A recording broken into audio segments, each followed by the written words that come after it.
ये बीते दिनों लखनऊ में एक महत्वपूर्ण बैठक हुई थी, उसमें भी आपने जो है डेलीगेशन से मुलाकात किया था कमेटी से, और उसके अलावा जो ये फाइनल जो पेश किया गया है पूरी जो है उस रिपोर्ट किस तरीके से उसकी देखिए, सबसे पहले आपका सवाल था कि हम उस जो यहाँ पर वो समिति के लोग आए हुए थे, जो मेंबर्स थे यहाँ पर, और जेपीसी के अध्यक्ष महोदय भी लखनऊ आए। उनके आने से पहले मैंने कई बार अगस्त से अब तक कई बार मिलने के लिए हमने उनको पत्र दिया, और भी तमाम सोर्सों से मिलने की कोशिश की। तो मेरे पत्र को उन्होंने पढ़ा ज़रूर होगा, लेकिन उन्होंने हमें बुलाया नहीं। लेकिन अभी जब हाल में लखनऊ आए थे वो, तो मेरी ख्वाहिश थी कि सारे लोग जा रहे हैं तो मैं भी उस पर जाऊँ, लेकिन जब उन्होंने बुलाया नहीं तो हम गए नहीं। बहुत से लोग बिना बुलाए वहाँ पहुँच गए फ़ोटो खिंचाने के लिए। तो मेरी ये आदत में नहीं कि मैं फ़ोटो खिंचाने के लिए वहाँ पहुँचूँ और मीडिया में शोर शराबा हो। मैं ज़मीनी स्तर से काम करता हूँ, और मैंने जेपीसी के अध्यक्ष जी को जब हमने ये सलाह दिया, तो वो सलाह जो ये 44 जो खंड थे, जो 44 लोगों की जो डिमांड्स थी, जो उनके मशवरे थे, उनसे मिलते जुलते थे। तो हो सकता है इसलिए हमको नहीं बुलाया कि इसी पॉइंट को ही हिट करेंगे। उन्होंने हमें नहीं बुलाया और हम गए भी नहीं। और हमें पहले से ये इस बात का आभास था कि जो जेपीसी के अध्यक्ष हैं वो इस देश के अंदर एक दिन काला अध्याय की शुरुआत ज़रूर करेंगे, और आज का दिन वो काला दिन के रूप में जब ये लागू कर रहे हैं तो वो एक काला दिन के रूप में हम लोग मनाएंगे। उनके इस रिपोर्ट पर हमें पहले भी विश्वास नहीं था, क्योंकि जब उनसे वो लोग मिलने की कोशिश करते थे जो उनको सही मशवरे देते, तो उन्हें उस पर विचार करना पड़ता। ये उन्हीं लोगों से मिले जो लोग वक्फ संपत्तियों पर उनका कब्जा था। लाखों करोड़ों अरबों खरबों की वक्फ संपत्तियाँ जिन लोगों के पास है, जो लोग उस पर कब्जा किए बैठे, उस पर उनकी मोटी कमाई हो रही है, वो लोग भी उसमें शामिल थे उनकी मीटिंग में। और ये उन्हीं लोगों को बुलाए, एक उनको मेंबर्स की नंबर्स को पूरा करना था, और बुला करके उन्हीं लोगों से मशवरा लिया। उन लोगों ने बाहर कुछ बोला, अंदर कुछ तय हुआ। ऐसे में कौम को बहुत बड़ा नुकसान हो गया। आज हम कहना चाहते हैं कि तमाम हमारे ही समाज के लोगों ने जो वक्फ की संपत्तियां पे कब्जा करके रखा है, आज वो लोग जो मुतवल्ली लोग माल खा रहे हैं, वक्फ की संपत्ति को लूट रहे हैं। सरकार ने देखा कि मुतवल्ली लूट रहे हैं तो हम क्यों ना लूटें। सरकार की नीयत भी डगमगाई, और फिर वो सरकार सोचती है कि जो लूट चुके लूट लिया, अब हम इसको लूटेंगे। तो सरकार की मंशा वक्फ संपत्तियों को लूटना है, इसलिए उन्होंने ये तरह तरह के सियोफे छोड़े, और एक फॉर्मेलिटी के तौर पे कमेटी का गठन किया। कमेटी गठन का मतलब ये हुआ कि जब विपक्ष के लोग, पक्ष के लोग, जब उसमें 31 लोग शामिल हो गए, तो उनकी सबकी बात को पर विचार विमर्श करना चाहिए, उनकी बात को समझना चाहिए, उनको उनकी बात को गंभीरता से लेना चाहिए। ये तो जिसकी लाठी उसी की भैंस। आपके मन में जो आया आपने फैसला दे दिया। आपके एनडीए के सरकार पक्ष के 14 लोगों ने जो मशवरा दिया आपने उसको मान लिया, 44 लोगों को खारिज कर दिया। ये कहाँ का इंसाफ है? ये किस संविधान में ये लिखा है? भारतीय जनता पार्टी संविधान का हमेशा हनन करती रही है, और ये जेपीसी बिल ला करके सबसे बड़ा नुकसान उन वंचित समाज के लोगों का, पसमानदा तबके के लोगों को किया, जिनके लिए हमारे पुरखों ने वक्फ संपत्ति उनको वक्फ किया था कि इनके फलाह बहबूदी के लिए, हमारे तमाम बीमार आजार के लिए, वंचित समाज के लिए, मजदूरों के लिए, गरीबों के लिए, यतीमों के लिए, बेसहारा के लिए, बेवा के लिए, पसमानदा तबके के तमाम जो गरीब मुसलमानों के लिए वक्फ किया था। हमारे पुरखों ने अपनी ज़मीन वक्फ किया, इस पे हमारा अधिकार होना चाहिए। लेकिन जो 14 पॉइंट्स इन्होंने इस पे बिना किसी विचार विमर्श के, बिना चर्चा किए, अपने ही मन से बहुमत पा गए, अपने ही मन से बहुमत हासिल कर लिया कि साहब हमको बहुमत मिल गई। आप उसकी चर्चा करवाते, आपने उन जो कमेटी के अंदर थे, जो विपक्ष के लोग थे, आपने उनको सुना नहीं, और उनका विरोध भी था, और आपने फैसला दे दिया। कुछ लोग बैठे हैं, वो लोग भी उस कमेटी में हैं, जो लोग हैदराबाद में 300 करोड़ की संपत्ति, वक्फी संपत्ति कब्जा करके बैठे हैं, शायद उनकी क्या मंशा है ये तो वही बता सकते हैं। लेकिन कहीं ना कहीं मुसलमानों के दिलो दिमाग में बात है कि जो लोग वक्फ संपत्ति को 3000 करोड़ संपत्ति कब्जा किए बैठे हैं, वो हमारे लिए सरकार से डील करेंगे और अपने आप को बचाने की कोशिश करेंगे। तो कहीं ना कहीं ये जो लोग मिले, इससे लगा कि वो उनके पास जो भी है, जो भी एम्पायर खड़ा किया है वक्फ बोर्ड के मदद से, उसको बचाने के लिए वो पूरी कोशिश कर रहे थे। और लगभग डील इसी पे तय हुई कि साहब हमको बचा दीजिए और आपको जो करना करिए। आज वही ये सरकार कर रही है। और मुझे बहुत अफसोस के साथ कहना पड़ रहा है कि ये संपत्ति मुसलमानों की है और इसमें सरकार का क्या, कुछ नहीं। लेकिन सरकार एक ज़बरदस्ती सब लोकतांत्रिक, ये जो फैसला आया है ये लोकतंत्र की हत्या करने जैसा है। ये गैर जिम्मेदाराना फैसला है। ये सरकार का एक तरफा, सरकार को लाभ पहुंचाने का, और जो कमेटी के पक्ष के लोग थे उनके, ये सारे के सारे सरकार को खुश करने के लिए सरकार के इशारे पर इस तरह के उन्होंने बात की। और अफसोस की बात यह है कि इस लोकतंत्र में जब आपको सुनना नहीं था, कमेटी के मेंबरों की बात माननी नहीं थी, तो कमेटी बनाया क्यों था? आप थोप देते कि साहब हमने थोप दिया। लेकिन आपने एक बहाने से ये इस तरह की हरकत की कि हम कमेटी बना देंगे, कमेटी में 14 लोग समर्थन कर देंगे, बाकी खारिज कर देंगे। उनका मकसद पूरा हो गया। लेकिन यह हम होने नहीं देंगे। हम लोग देखेंगे, अगर वो लोकसभा में इस पर चर्चा होती, अगर हम लोगों के लिए इसमें लोकसभा कहीं न कहीं से हमारे उन 44 लोगों के बिंदुओं पर विचार विमर्श पुनः करता है तो ठीक है, वरना फिर माननीय न्यायालय का दरवाज़ा हम लोग भी खटखटाएंगे और अपने वक्फ बोर्ड की ज़मीनों को बचाने के लिए हर संभव प्रयास करेंगे। अपने तमाम पूरे प्रदेश के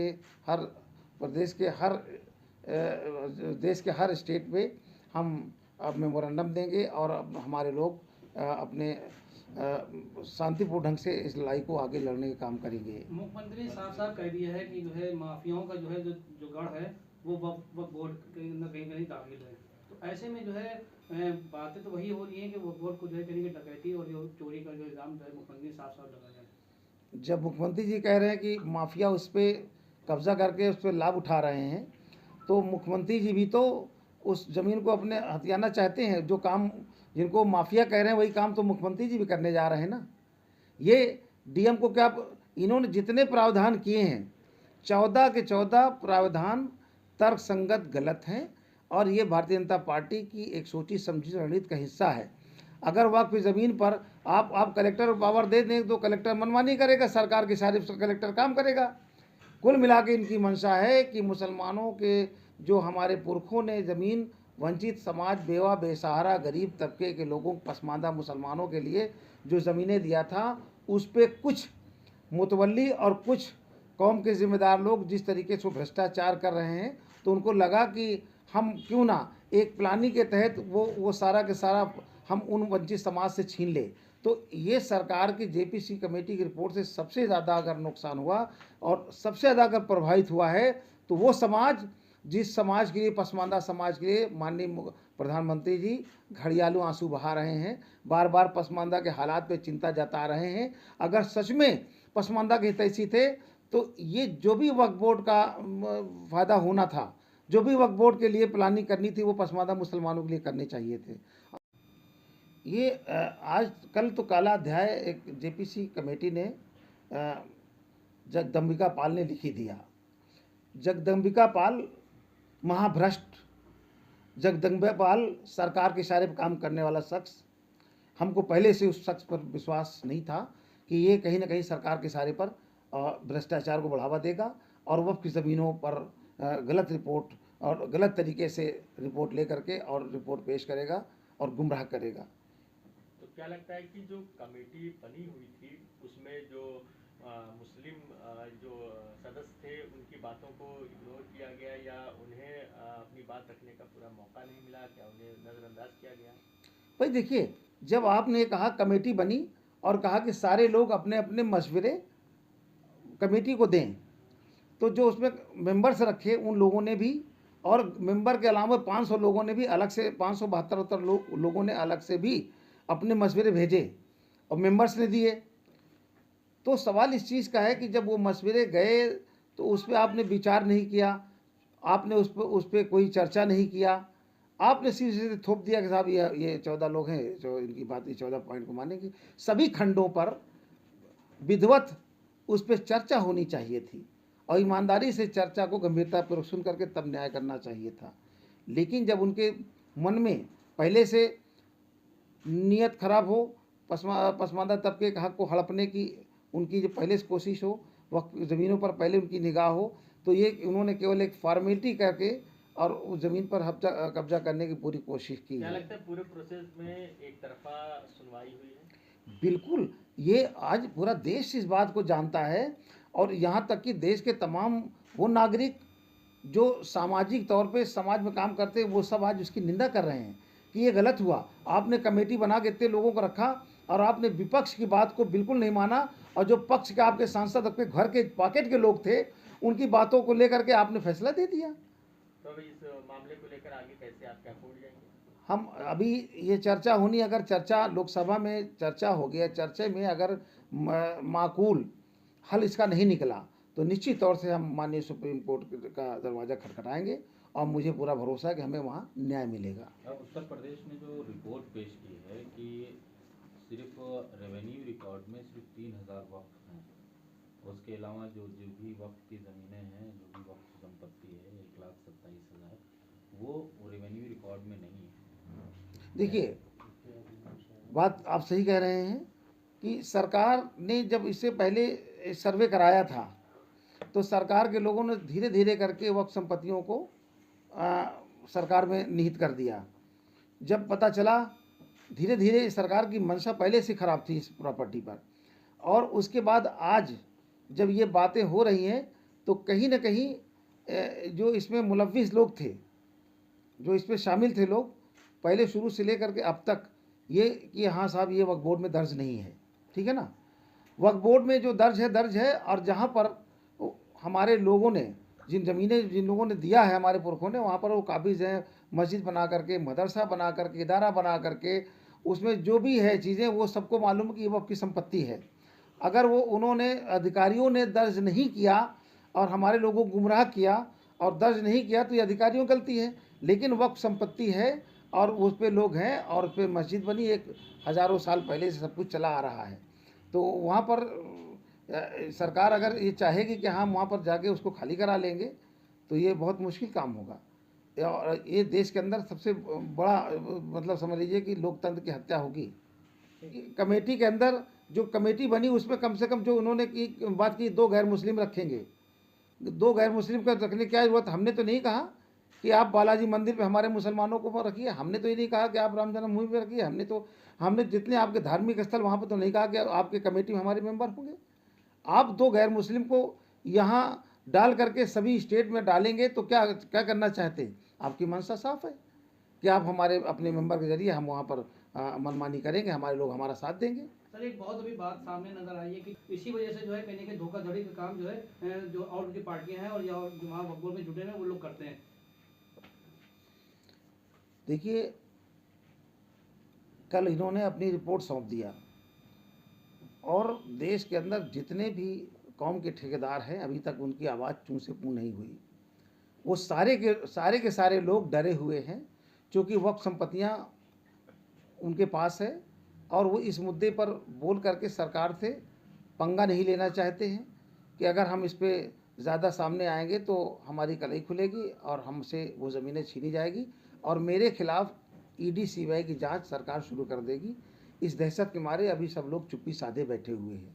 अनिल भाई, सनातन बोर्ड गठन करने की बात चल रही है और उस पर धर्म संसद और तमाम साधु संतों ने कहा कि वक्फ बोर्ड है तो सनातन बोर्ड क्यों नहीं। आप इसको क्या, इस मुद्दे को कैसे? नहीं, हम बिल्कुल नहीं चाहते हैं कि हमारा वक्फ बोर्ड है, हमारे वक्फ बोर्ड को स्वतंत्र रखा जाए। सरकार के अधीन नहीं काम करेगा हमारा वक्फ बोर्ड, क्योंकि सरकार की मंशा साफ नहीं है। अगर वो सनातन बोर्ड बनाना चाहे तो मुझे कोई दिक्कत नहीं, वो अपना बनाए, जहाँ पर उनकी सनातनी उनके लोगों ने वक्फ किया हो, राजाओं ने ज़मीन वक्फ किया हो, सनातन उसको ले, हम उस पर कोई हमारा कोई टीका टिप्पणी नहीं है। अगर सनातन बोर्ड बन रहा तो मेरा कोई हस्तक्षेप नहीं, लेकिन सनातन बोर्ड में वही है जैसे वक्फ बोर्ड में हमारे पुरखों ने ज़मीन वक्फ किया था। अगर वो हिंदू समाज के राजाओं ने या किसी ने अगर वक्फ किया है उन गरीब हिंदुओं के लिए, तो वो सनातन बोर्ड बना के उस पर काम करे, मुझे कोई एतराज़ नहीं है। आप लेकिन साथ हैं इस बोर्ड के? नहीं, हम साथ नहीं हैं, हमें उससे उनके बोर्ड से लेना देना ही है। हमारा सिर्फ मकसद ये है कि जो मेरे पुरखों ने ज़मीन हमारे वंचित समाज के लिए, गरीब पसमानदा मुसलमानों के लिए, उनके लिए छोड़े हैं कि इसका लाभ इनको मिले, तो हम उसकी बात कर रहे हैं, हमें वो मिलना चाहिए। बाकी वो सनातन बोर्ड में क्या कर रहे हैं, हिंदू बोर्ड बनाए, सनातन बोर्ड बनाए, मुझे उससे कोई लेना देना नहीं है। लेकिन मेरे वक्फ की ज़मीन को नहीं छुआ जाए।